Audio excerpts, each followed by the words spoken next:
उसके बाद है कि आयरन की जो स्टोरेज फॉर्म है यानी कि फेरिटिन और हीमोसिड्रिन वो रेटिकुलर एंडोथेलियल सेल्स में नॉर्मली जो है वो फंक्शनल नहीं होती, लेकिन ये रेडिली मोबिलाइज हो सकता है in response to increase demands for the erythropoiesis, यानी जैसे ही डिमांड बढ़ेगी तो फिर वो अवेलेबल हो जाएगा।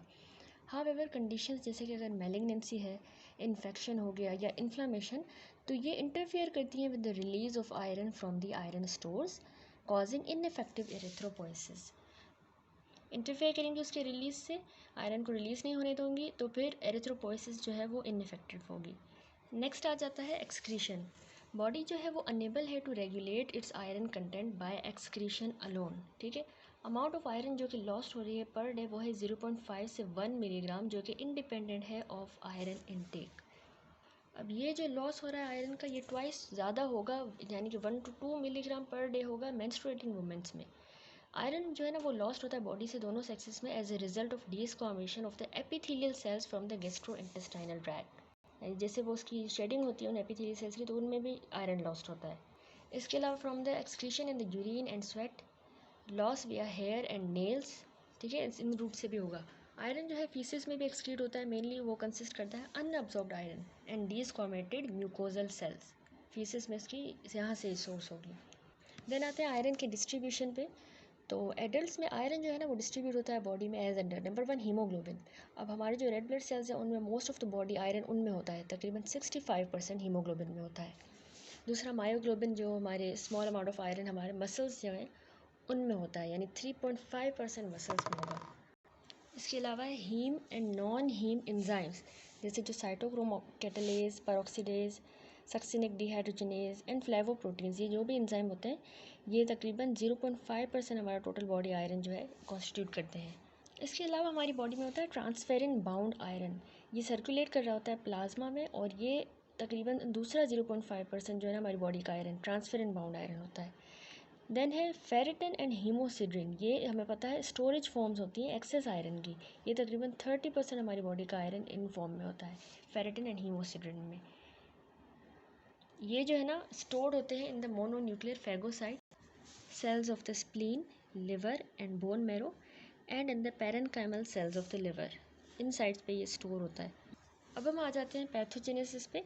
तो आयरन डेफिशिएंसी अनीमिया जो है वो डेवलप करती है जब सप्लाई आयरन की जो है ना वो इनएडिक्वेट होती है for the requirement of the haemoglobin synthesis. जितना हीमोग्लोबिन बनाने के लिए चाहिए उससे कम हमें आयरन मिल रहा है, तो फिर ये आयरन डेफिशिएंसी अनीमिया हो जाएगी। इनिशियली क्या होता है कि नेगेटिव आयरन बैलेंस जो है वो कवर हो जाता है by mobilization from the tissue stores, यानी टिश्यूज़ में जो भी है वो आएगा ताकि मेंटेन की जाए हीमोग्लोबिन की सिंथेसिस।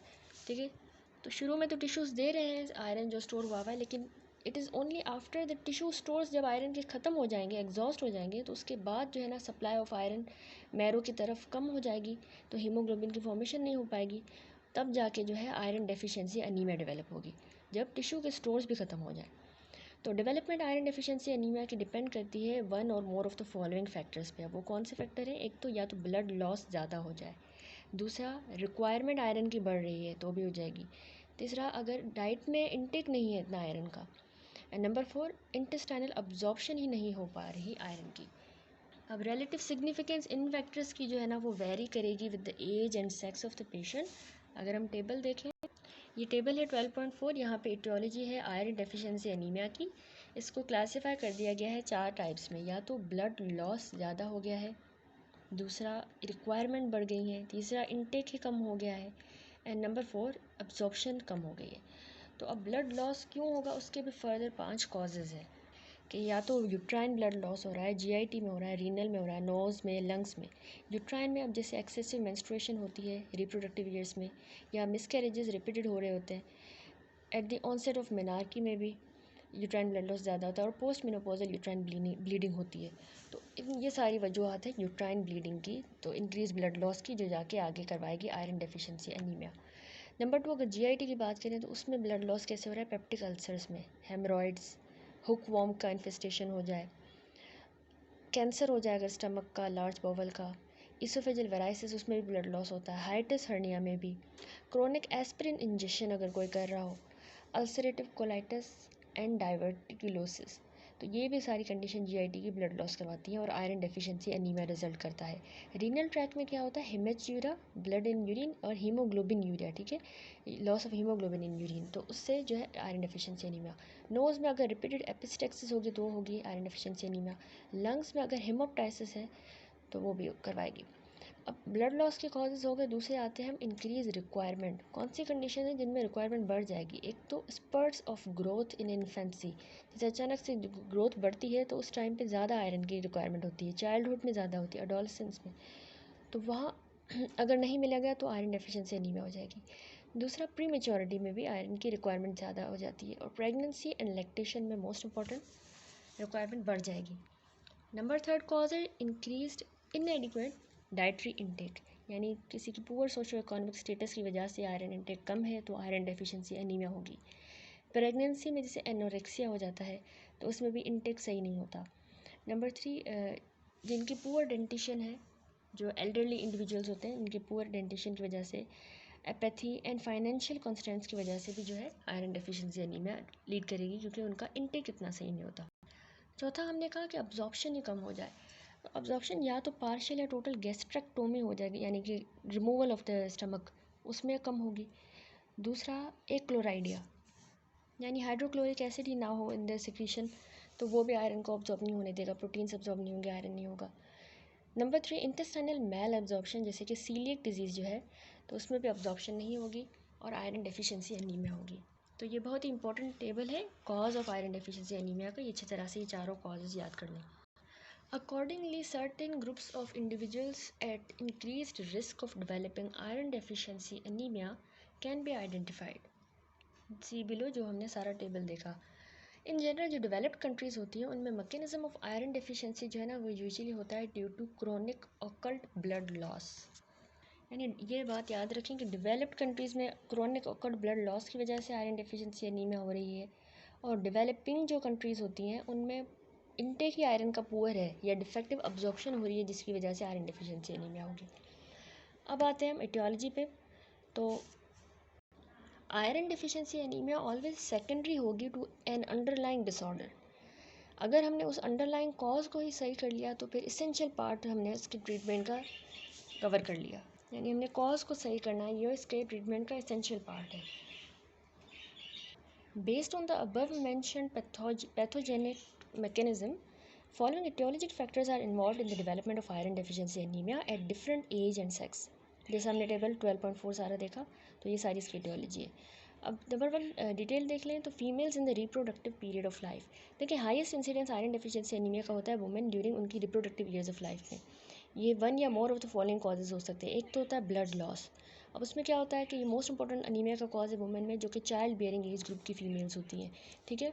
कॉमनली ये क्यों होता है, क्योंकि इसमें परसिस्टेंट और हैवी मेंस्ट्रुअल उनको ब्लीडिंग हो रही होती है, जैसे कि वेरियस पैथोलॉजिक स्टेट्स वगैरह में, या जब वो इंट्रायूट्राइन कॉन्ट्रासेप्टिव डिवाइसेस जो है वो इंसर्ट करने की वजह से, तो हैवी ब्लीडिंग की वजह से।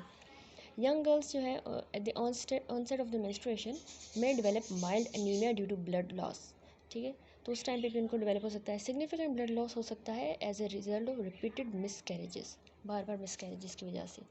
तो ये नंबर वन ब्लड लॉस हो गया रिप्रोडक्टिव एज लाइफ में। नंबर टू होता है रिप्रोडक्टिव एज के वुमेंस में इनएडिक्वेट इनटेक होता है। अब ये जो है ना, लोअर इकोनॉमिक स्टेटस वाली जो वुमेन है उनमें ज़्यादा प्रिवेलेंट है कि वो उनका इनएडिक्वेट आयरन इनटेक होता है। बिसाइड्स डाइट उनकी डेफिशिएंट है आयरन में, बाकी फैक्टर्स जैसे कि भूख ना लगना, एनोरेक्सिया, अब्जॉर्प्शन ही नहीं हो रही, impaired absorption and diminished bioavailability में act as a contributory factors. अब तीसरी वजूहत पे आ जाते हैं कि रिक्वायरमेंट बड़ी होती है। अब देखिए, प्रेगनेंसी के दौरान, एडोलेसेंस के दौरान जो डिमांड होती है ना बॉडी की आयरन के लिए, वो बढ़ जाती है। अब नॉर्मल प्रेगनेंसी में कितना आयरन, तकरीबन 750 मिलीग्राम ऑफ द आयरन जो है वो सिफोन होता है फ्रॉम द मदर। अब 750 जा रहा है मदर से आयरन, उन 750 में से 400 मिलीग्राम फीटस की तरफ जा रहा है, 150 मिलीग्राम उसमें से प्लेसेंटा को मिल रहा है, और 200 मिलीग्राम पार्चुरेशन के टाइम पे लॉस्ट होता है, लैक्टेशन के टाइम पे। तो इतना ज़्यादा उसकी मतलब रिक्वायरमेंट बढ़ जाती है। अगर सेवरल प्रेगनेंसी होंगी शॉर्ट इंटरवल में, तो iron deficiency anaemia certainly follow करेगी, बार बार हो रही है प्रेगनेंसी, ठीक है। नंबर टू, अब हम आ जाते हैं पोस्ट मेनोपॉजल फीमेल्स की बात करें, यंग की बात हो गई। इनमें देखें तो फिजियोलॉजिकली अगर देखा जाए तो फिजियोलॉजिकली डिमांड जो है ना आयरन की कम हो जाती है जैसे ही जब मेंस्ट्रुएशन ख़त्म हो जाती है, तो कम हो जाती है। लेकिन आयरन डिफिशियंसी एनीमिया डेवलप करेगी in the post menopausal moment due to the chronic blood loss. Following are the most important cause of these during these years. Menstruation नहीं हो रही तो आयरन की वजह से तो कम ही ज़रूरत नहीं होनी चाहिए, लेकिन क्रोनिक ब्लड लॉस की वजह से ज़्यादा उसकी रिक्वायरमेंट है। वो क्यों है? एक तो पोस्ट मेनोपॉजल यूट्राइन ब्लीडिंग होती है due to the carcinoma of the uterus. उस कार्सिनोमा की वजह से ब्लीडिंग हो रही है, जो ब्लीडिंग जाके आयरन डिफिशियंसी एनीमिया करवा सकता है। Number 2, bleeding from the alimentary tract, जैसे कि due to the carcinoma of the stomach and large bowel and the hiatus hernia. ठीक है, तो उसमें से भी ब्लीडिंग होगी और आयरन डेफिशिएंसी एनीमिया होगी। तो ये दोनों पोस्ट मेनोपॉजल फीमेल्स के कॉजेज़ हैं एनीमिया के, आयरन डेफिशिएंसी एनीमिया। देन आते हैं हम एडल्ट मेल्स में। अब ये अनकॉमन होता है एडल्ट मेल्स के लिए कि वो आयरन डेफिशिएंसी एनीमिया डेवलप करें in the presence of normal dietary iron content and iron absorption भी उनकी सही है, तो उनमें इतना नहीं होता। जो vast majority of the iron deficiency anaemia adult males में होती हैं वो होती हैं due to chronic blood loss. ठीक है, क्रॉनिक अब हेमरेज का कॉज क्या है? वो फॉलोइंग हो सकता है। नंबर 1 है गैस्ट्रो इंटेस्टाइनल ट्रैक्ट, ये यूजुअल सोर्स है ब्लीडिंग का। अब इसमें क्या हो सकता है? पेप्टिक अल्सर हो सकता है, हेमरॉइड्स हो सकते हैं, हुकवॉर्म इन्फेस्टेशन एंड कार्सिनोमा हो सकता है स्टमक का, large bowel, oesophageal varices, hiatus hernia, chronic aspirin injection, ulcerative colitis. बाकी कॉजेज जीआईटी के मेल एब्जॉर्प्शन भी हो सकते हैं and following gastrointestinal surgery के बाद उसमें भी ब्लड लॉस हो सकता है, क्रोनिक ब्लड लॉस। नंबर 2 आते हैं यूरिनरी ट्रैक में हेमेचूरिया हीमोग्लोबिनूरिया की वजह से, नोज़ में रिपीटेड एपिस्टेक्सिस एंड लंग्स में जो है ना हेमोटाइसिस फ्रॉम वेरियस कॉजेज। तो ये एडल्ट मेल्स में आयरन डेफिशिएंसी एनीमिया का कॉज बनते हैं। नंबर 4 आता है infants and children. Iron deficiency anaemia fairly common है इन्फेंसी के दौरान और childhood with a peak incidence 1 to 2 years of age में ज़्यादा है। प्रिंसिपल कॉज जो है एनीमिया का इस एज में वो है कि डिमांड आयरन की बढ़ जाती है, जो कि इनएडिक्वेट intake of iron in the diet की वजह से पूरी नहीं हो पाती। तो नॉर्मल फुल टर्म इन्फेंट जो है उसमें सफिशेंट आयरन स्टोर्स होते हैं for the first 4 to 6 month of life तक, उसके लिए काफ़ी होते हैं। जबकि जो प्रीमेच्योर इन्फेंट पैदा होता है तो उसमें इनएडिक्वेट रिजर्व होते हैं, क्योंकि आयरन स्टोर्स मदर्स की जो है ना mainly last trimester of pregnancy में ही बच्चे की तरफ जाते हैं। तो अगर वो प्रीमेच्योर है तो वो उसको नहीं मिल पाएगा। इसीलिए unless the infant is given supplemental feeding of iron और iron containing food, iron deficiency anaemia develops. वो रहेगी ही रहेगी अगर वो प्रीमेच्योर है।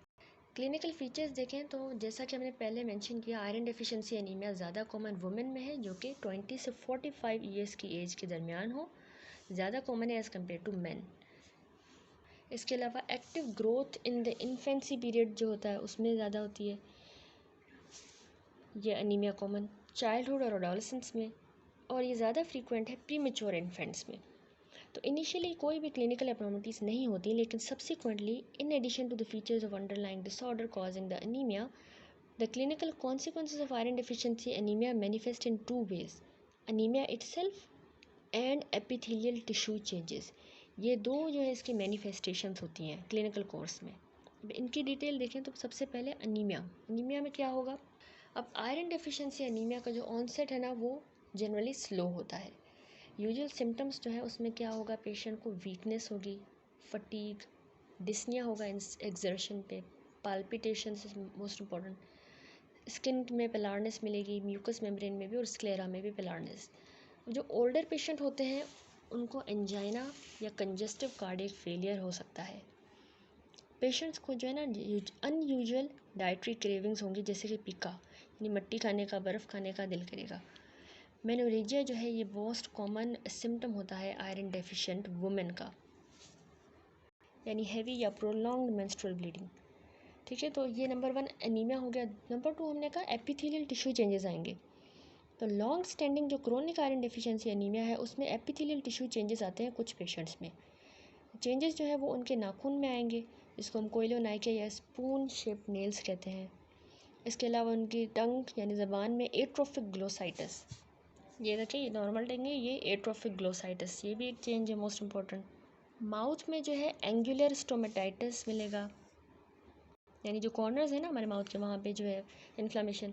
और oesophagus causing dysphagia from the development of thin membranous webs at the post-cricoid area, जिसको हम प्लमर विंसन सिंड्रोम कहते हैं।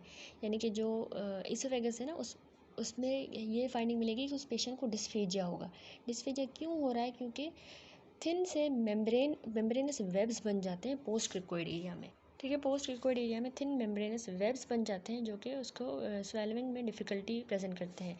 तो ये एक काइंड ऑफ ट्रायड है जो iron deficiency anaemia, dysphagia, oesophageal webs, तो इसे प्लमर विंसन सिंड्रोम कहलाता है। तो ये भी एक एपिथेलियल टिश्यू चेंज है। अब हम आ जाते हैं लेबॉर्ट्री फाइंडिंग्स पे। डेवलपमेंट अनीमिया की जो है ना, वो 3 स्टेजेस में प्रोग्रेस करती है।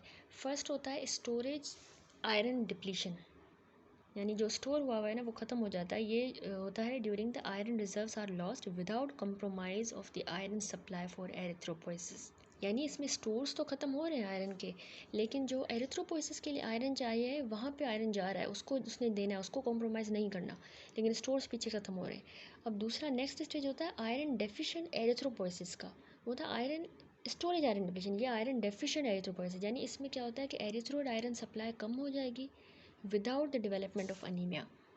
अब इसमें मतलब एरिथ्रोइड के लिए भी आयरन कम है, लेकिन अनीमिया अभी तक डेवलप नहीं हुआ। और देन होता है final stage development of Frank iron deficiency anaemia, जिसमें रेड सेल्स जो है वो माइक्रोसाइटिक हो जाते हैं और हाइपोक्रोमिक। ठीक है, तो फॉलोइंग लैब टेस्ट जो है हम यूज़ करते हैं to assess the varying degree of iron deficiency.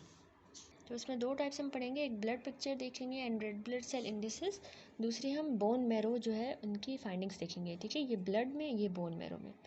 तो blood picture and red cell indices की बात करें तो इसमें डिग्री ऑफ अनीमिया जो है वो वेरी करेगी।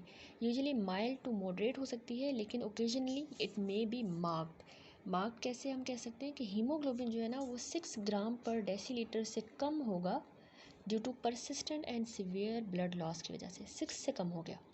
तो सैलिएंट जो इसमें हेमाटोलॉजिकल फाइंडिंग्स हैं वो फॉलोइंग है। एक तो haemoglobin, essential feature is a fall in the haemoglobin concentration up to a variable degree तक, मतलब हीमोग्लोबिन कम मिलेगा हमें। नंबर 2 है रेड सेल। रेड सेल्स जो है ना ब्लड फिल्म में वो हमें हाइपोक्रोमिक एंड माइक्रोसाइटिक मिलेंगे। इसके अलावा एनिसोसाइटोसिस भी मिलेगी एंड पोइकिलोसाइटोसिस। अब ये फिगर देखें, इसमें देखिए ये आयरन डेफिशिएंसी एनीमिया दिखाई गई है, इसमें माइक्रोसाइटिक हाइपोक्रोमिक एनीमिया शोन है। ये देखिए हाइपोक्रोमेजिया है और ये माइक्रो छोटे आरबीसी हैं, और हाइपोक्रोमेजिया यानी कि इनमें जो है वो कम स्टेनिंग हुई है। ठीक है, तो हाइपोक्रोमिया जनरली जो है वो प्रिसीड करता है माइक्रोसाइटोसिस को। पहले हमें हाइपोक्रोमिया मिलेगा क्योंकि हीमोग्लोबिन जो है वो उसको मेन कलर ही इम्पार्ट करता है, तो वो कम हो गया तो पहले हाइपोक्रोमिया मिलेगा। हाइपोक्रोमिया क्यों हो रहा है? Due to the poor filling of the red cells with the haemoglobin, तो इसलिए इंक्रीज्ड सेंट्रल पेलारनेस मिलेगी। देखिए ये सेंटर में पेल है तो सेंट्रल पेलारनेस ज़्यादा मिलेगी। अब सीवियर केसेस में जो है ना there may be only a thin rim of pink staining at the periphery. अब बहुत ही ज़्यादा इतना सीवियर अनीमिया हो गया तो सिर्फ हमें एक थिन सी ये रिम मिलेगी एक पिंक कलर की, इतना ज़्यादा पेलारनेस होगा। इसके अलावा हमें इसमें target cells, elliptical forms and polychromatic cells भी ऑफन मिलेंगे, जो सारे सेल्स मैंने आपको एक्सप्लेन किए हैं। ठीक है, नॉर्मोब्लास्ट आर अनकॉमन, ठीक है, वो नहीं होंगे। और आरबीसी काउंट जो है वो हमें बिलो नॉर्मल मिलेगा, लेकिन ये जनरली नॉट प्रोपोर्शनेट होता है to the fall in the haemoglobin value, यानी थोड़ा बहुत हमें आरबीसी काउंट भी कम मिलेगा। जब आयरन डेफिशिएंसी अनीमिया जो है वो एसोसिएटेड होगी विद सीवियर फोलेट की या फिर विटामिन B12 की डेफिशिएंसी के साथ, तो डायमॉर्फिक ब्लड पिक्चर मिलेगी हमें with dual population of red cells, macrocytic as well as microcytic, क्योंकि B12 में पता है मैक्रोसाइटिक रेड सेल बनेंगे, तो उसमें आयरन की वजह से माइक्रोसाइटिक, तो हमें dual picture dimorphic blood picture मिलेगी। हीमोग्लोबिन और आरबीसी के बाद अब आते हैं रेटिकुलोसाइट काउंट। अब जो रेटिकुलोसाइट काउंट है वो नॉर्मल भी मिल सकता है हमें या वो रिड्यूस भी हो सकता है, लेकिन ये स्लाइटली रेज्ड होगा यानी बड़ा हुआ होगा 2 to 5% in the severe cases after haemorrhage, क्योंकि हेमरेज होगी, ब्लड लॉस होगा, तो वो हमारे जो बोन में जल्दी जल्दी से एरिथ्रोपोइसिस करेगा, तो उसमें हमें थोड़ा सा स्लाइटली रेज्ड रेटिकुलोसाइट काउंट मिलेगा, कि मतलब वो उसकी जो प्री मेच्योर फॉर्म है आरबीसी की वो जल्दी ब्लड में आ जाएगी, और रेटिकुलोसाइट काउंट वो रेटिकुलोसाइट फॉर्म होती है ना, तो वो बड़ी हुई होगी। देन है एब्सोल्यूट वैल्यूज़। तो रेड सेल इंडिसेस जो है ना वो रिवील करेंगी डिमिनिश्ड MCV, यानी मीन कॉर्पस्कुलर जो वॉल्यूम है वो कम हुआ होगा 50 फेमटोलीटर से कम। मीन कॉर्पस्कुलर हीमोग्लोबिन जो है वो 15 पिकोग्राम से कम होगा। इसके अलावा मीन कॉर्पस्कुलर हीमोग्लोबिन कंसनट्रेशन भी जो है वो 20 ग्राम पर डेसीलीटर से कम मिलेगी। तो ये तीनों आरबीज की जो इंडिसेस हैं ये हमें रिड्यूस्ड मिलेंगी, एमसीवी, एमसीएच, एमसीएचसी। देन आते हैं ल्यूकोसाइट्स पे। तो टोटल और डिफरेंशियल वाइट सेल काउंट जो है वो नॉर्मल होंगे। प्लेटिलेट्स की बात करें तो प्लेटिलेट का काउंट यूजुअली नॉर्मल होगा, लेकिन स्लाइटली या मॉडरेटली बढ़ा हुआ होगा in patients who have recent bleeding. ठीक है, क्योंकि प्लेटिलेट्स उसमें ब्लीडिंग में बढ़ जाते हैं उसको हीमोस्टेसिस करने के लिए। ठीक है, ये हो गई रेड सेल की बात है। अब ब्लड में देन बोन मेरो पे आते हैं। तो बोन मेरो की फाइंडिंग्स जो है ना, इसकी एग्जामिनेशन इसेंशियल नहीं होती इन सच केसेस रूटीनली, लेकिन ये हम करते हैं कॉम्प्लिकेटेड केसेस के लिए, ताकि हम डिस्टिंग्विश कर सकें इसको फ्रॉम अदर हाइपोक्रोमिक अनीमियाज। ठीक है, जब बहुत ही कॉम्प्लिकेटेड केस हो तो बाकी हाइपोक्रोमिक से डिस्टिंग्विश करने के लिए हम बोन मेरो फाइंडिंग्स देखते हैं। यूजुअल फाइंडिंग कौन सी है इस फिगर में भी देख लें। तो मैरो सेलुलैरिटी, मैरो जो है ना उसकी सेलुलैरिटी बढ़ जाएगी due to the erythroid hyperplasia, यानी माइलोइड एरिथ्रोइड रेशो कम हो जाएगा। एरिथ्रोइड जो है ना उनका हाइपरप्लेजिया होगा, उनके हाइपरप्लेजिया होगा और सेलुलैरिटी बढ़ेगी, तो माइलोइड एरिथ्रोइड नीचे है उसका रेशो कम हो जाएगा। इस फिगर में देखिए यहाँ पे माइक्रो नॉर्मोब्लास्ट दिखाए गए हैं, माइक्रो नॉर्मोब्लास्टिक एरिथ्रोपोइसिस हो रही है। ठीक है, और ये यहाँ पे माइलोइड सेल्स हैं। अब नंबर 1 हमने मैरो सेलुलैरिटी देखी, दूसरा है एरिथ्रोपोइसिस। मैरो में जो है ना नॉर्मोब्लास्टिक एरिथ्रोपोइसिस होगी with the predominance of small polychromatic normoblast, यानी माइक्रो नॉर्मोब्लास्ट जो है हमें ज़्यादा मिलेंगे। होंगे तो नॉर्मोब्लास्टिक एरिथ्रोपोइसिस, लेकिन वो स्मॉल पॉलीक्रोमेटिक नॉर्मोब्लास्ट होंगे, इसीलिए हम उनको नाम दे रहे हैं माइक्रो नॉर्मोब्लास्ट, स्मॉल हैं। तो ये नॉर्मोब्लास्ट इनकी थिन रिम होती है साइटोप्लाज्म की अराउंड द न्यूक्लियस।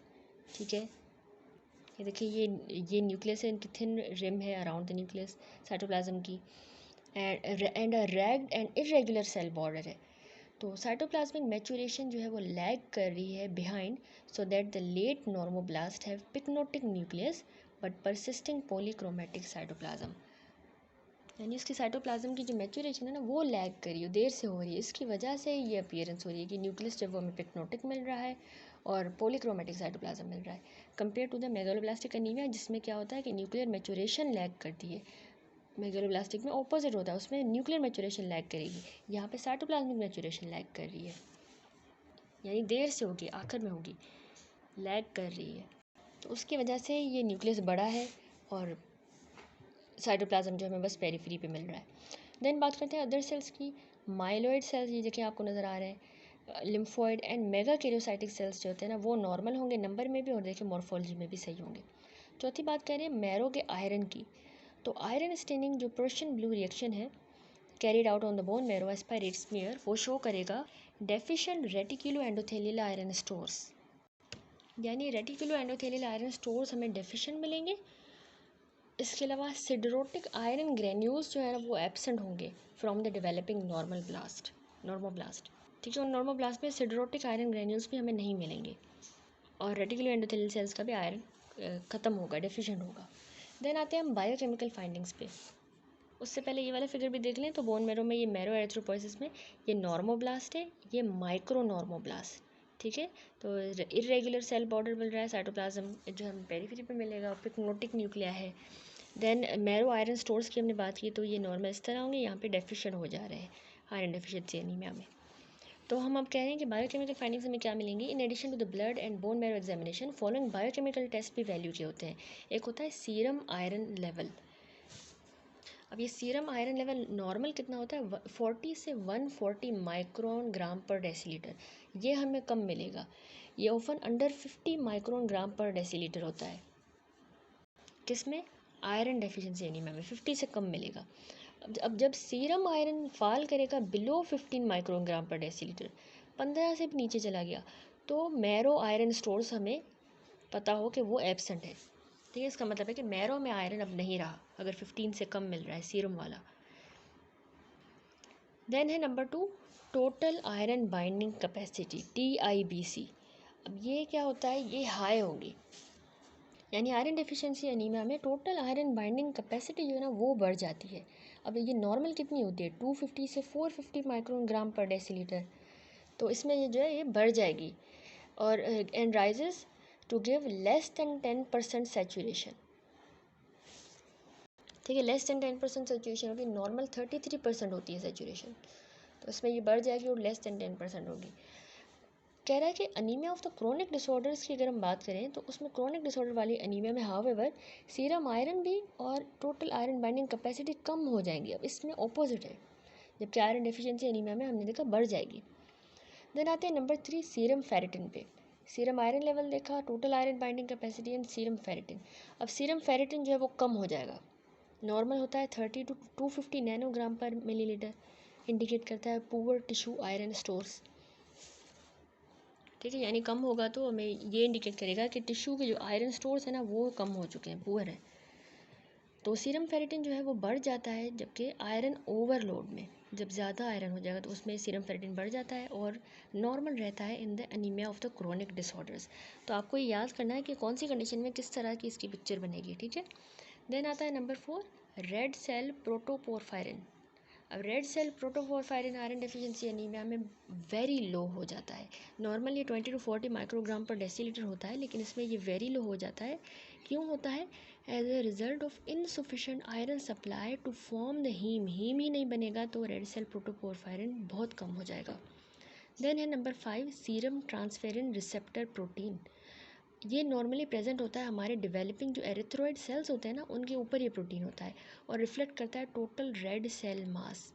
अब ये आयरन डेफिशिएंसी एनीमिया में ज़्यादा हो जाएगा। ठीक है, क्यों ज़्यादा हो रहा है? क्योंकि रिलीज़ हो रहा है इसका सर्कुलेशन में एज डिटरमाइंड बाय इम्यूनो असे।